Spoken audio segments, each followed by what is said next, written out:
காட்ட வரனா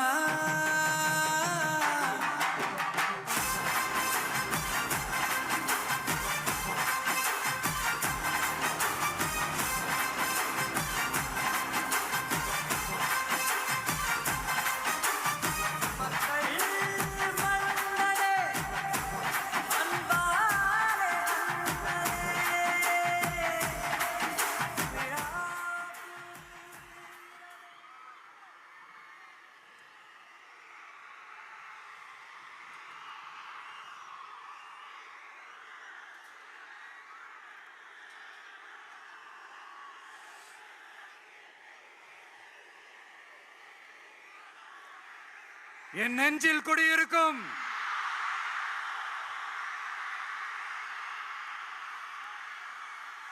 புதுச்சேரி மக்கள் உங்கள் அனைவருக்கும் என்னுடைய வணக்கம். வணக்கம் வணக்கம். எல்லாரும் எப்படி இருக்கீங்க?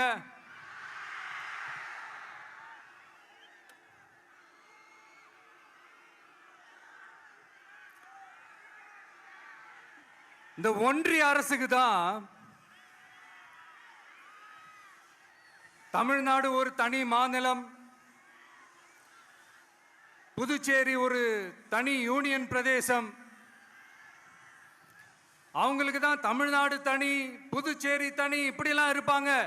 ஆனா நமக்கெல்லாம் அப்படி கிடையாதுங்க. நாமெல்லாம் வேறு வேறு கிடையாது. நாம் எல்லாரும் ஒண்ணுதான்.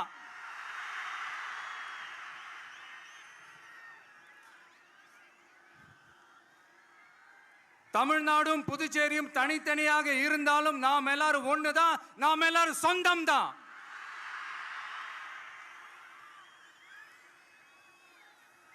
வேற வேற வீட்டுல, வேற வேற ஊர்ல, வேற நாட்டுல, வேற ஸ்டேட்ல இருக்கிறதுனால நாம் எல்லாரும் சொந்தங்கள் இல்லைன்னு ஆயிட முடியுமா? அது எப்படி முடியும்? இப்ப பாத்தீங்களா, ஒருத்தருக்கு ஒருத்தர் பார்த்துக்கும் போது அந்த பாச உணர்வு, அதுதாங்க. அது மட்டும்தான். அது இருந்துட்டாலே போதும், வேற எதுவுமே தேவையில்லை.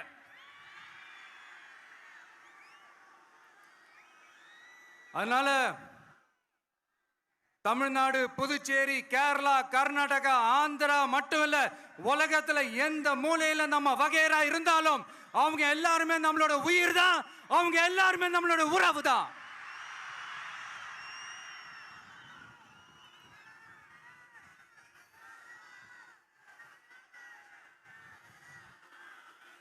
புதுச்சேரினாலே உடனே ஞாபகத்துக்கு வர்றது மணக்குள விநாயகர், அரவிந்தர் ஆசிரமம், வில்லியனூர் மாதான் சொல்லி இவங்க எல்லாரும் ஞாபகத்தில் வருவாங்க. அது மட்டும் இல்ல, மகாகவி பாரதியார் அவர்கள் இருந்த மண், பாவேந்தர் பாரதிதாசன் அவர்கள் பிறந்த மண். அது மாதிரி இன்னும் சிறப்புகளை அடுக்கிக்கிட்டே போலாம். ஆனா அரசியல்னு வந்துட்டா ஒரு முக்கியமான விஷயத்தை பத்தி நம்ம சொல்லியே ஆகணும். 1977ல புரட்சி தலைவர் எம்ஜிஆர் அவர்கள் தமிழ்நாட்டில் ஆட்சி அமைச்சாங்க. ஆனா அதுக்கு முன்னாடியே 1974லயே இங்க புதுச்சேரியில அவங்களோட ஆட்சி அமைஞ்சது. அதனாலதான் அப்பவே சொன்னாங்க, நமக்காக வந்தவர் எம்ஜிஆர், அவரை தமிழ்நாட்டில் மிஸ் பண்ணிடாதீங்கன்னு நமக்கு அலர்ட் பண்ணதே புதுச்சேரி தான். அப்படிப்பட்ட புதுச்சேரியை நம்மளால மறக்க முடியுமா? அது மட்டும் இல்ல, இங்க இருக்கிற மக்கள் தமிழ்நாடு மாதிரியே புதுச்சேரி மக்களும் என்ன கிட்டத்தட்ட ஒரு 30 வருஷமா என்ன தாங்கி பிடிச்சுக்கிட்டு இருக்கிறீங்க.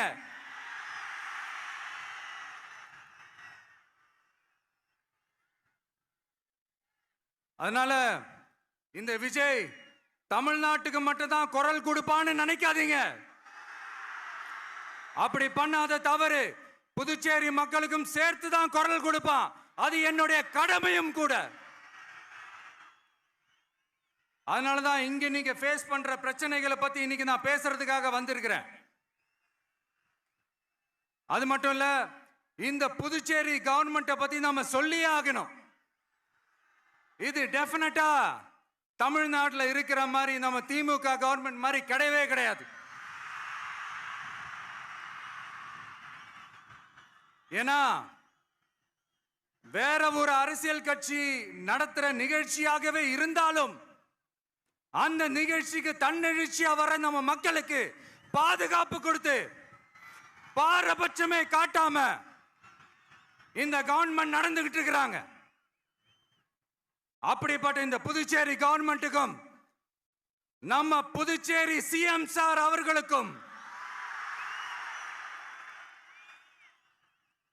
இந்த நேரத்தில் என்னுடைய மனப்பூர்வமான நன்றிகளை தெரிவிச்சுக்கிறேன். இத பார்த்தாவது தமிழ்நாட்டில் இருக்கிற அந்த திமுக கவர்மெண்ட் கத்துக்கிட்டா நல்லா இருக்கும்.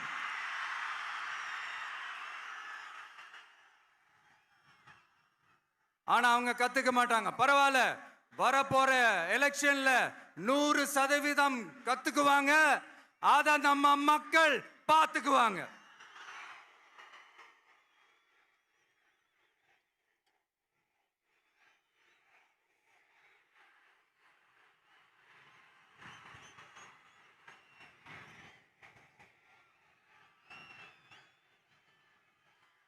புதுச்சேரியில் இருக்கிற கவர்மெண்டோட கூட்டணி ஆட்சியில் இருந்தாலும் புதுச்சேரிய ஒன்றிய அரசு எதிலையுமே கண்டுக்கல என்றது புதுச்சேரி மக்களான உங்களுக்கு நல்லாவே தெரியும். மாநில அந்தஸ்து கோரிக்கையை மட்டுமா கண்டுக்கல, இங்க வளர்ச்சி ஏற்படவும் துணை நிக்கவே இல்லைன்னு கேள்விப்படுறோம். இந்த புதுச்சேரிக்கு இன்னும் மாநில அந்தஸ்து கொடுக்கல. மாநில அந்தஸ்து வேணும்னு கேட்டு பல முறை சட்டசபையில தீர்மானம் போட்டு ஒன்றிய அரசுக்கு அனுப்பி வச்சுக்கிட்டே இருக்கிறாங்க.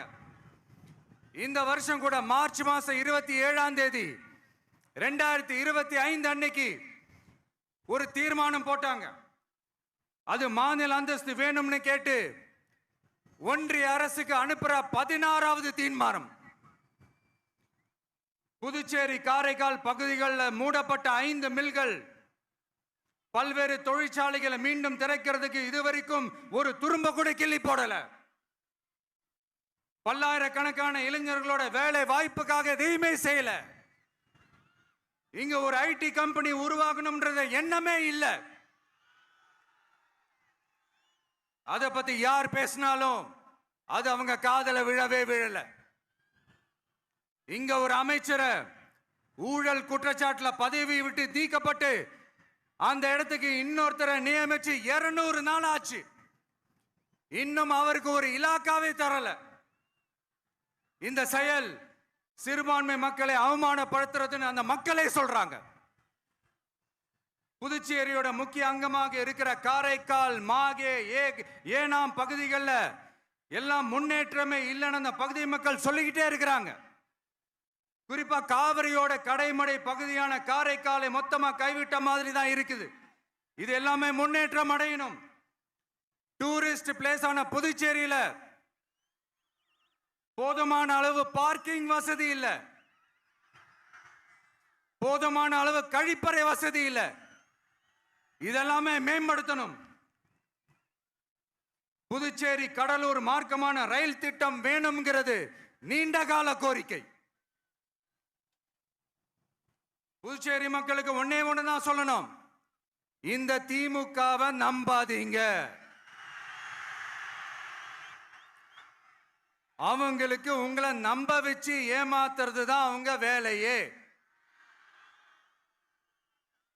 நான் சொன்ன பல கோரிக்கைகளை எல்லாம் தீர்த்து வைக்கிறதுக்கு நம்ம புதுச்சேரி கவர்மெண்ட்டுக்கும் அதோட மக்கள் திட்டங்களுக்கும் ரொம்ப அக்கறையா உண்மையா துணை நிற்கணும். தமிழ்நாட்டை ஒதுக்குற மாதிரி புதுச்சேரியும் ஒதுக்க கூடாதுன்னு நாங்க கேட்டுக்கிறோம். கிட்டத்தட்ட 20 லட்சம் பேர் வாழ்ற யூனியன் பிரதேசமான புதுச்சேரி மத்திய நிதி குழுவில் இடம்பெறவில்லை. அதனால் மாநிலங்களுக்கான நிதி பகிர்தல் அடிப்படையிலும் யூனியன் பிரதேசங்களுக்கான நிதி பகிர்தல் அடிப்படையிலும் புதுச்சேரிக்கு நிதி ஒதுக்கப்படுவதில்லை. அதனால ஒவ்வொரு ஆண்டும் புதுச்சேரிக்கு தோராயமாகவே மத்திய அரசு நிதியை விடுவிக்கிறது.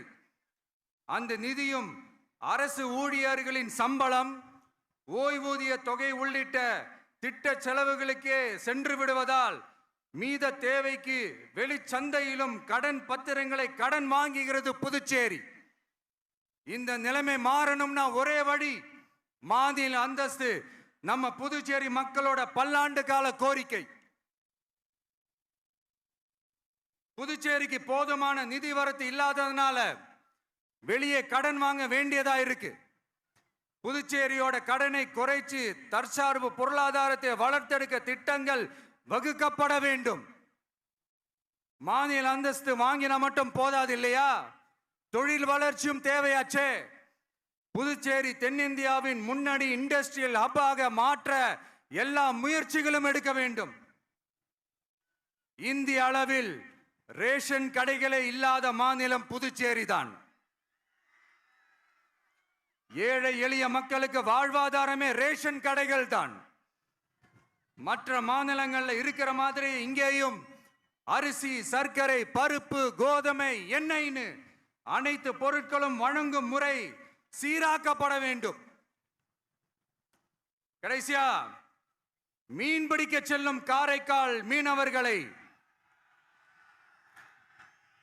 அடிக்கடி கைது செய்யும் இலங்கை கடற்படை அவர்களின் படகுகளையும் பறிமுதல் செய்து விடுகிறது. அதனால் நீண்ட போராட்டங்களுக்கு பிறகு அவர்கள் விடுவிக்கப்பட்டாலும் படகுகள் கிடைக்காததால் படு மோசமான நிலைக்கு தள்ளப்படுகின்றனர். இந்த நிலை மாற வேண்டும். நான் மறுபடியும் சொல்றேன், இந்த விஜய் புதுச்சேரி மக்களுக்காகவும் எப்பவும் துணை நிற்பான். வரப்போற புதுச்சேரி தேர்தல் களத்துல நம்மளுடைய தமிழக வெற்றி கழகத்தின் கொடி பட்டொளி வீசி பறக்கும். கான்பிடென்டா இருங்க, நல்லதே நடக்கும், வெற்றி நிச்சயம். மீண்டும் சந்திக்கும் வரை நன்றி, வணக்கம். மக்கள் எங்க உரிமை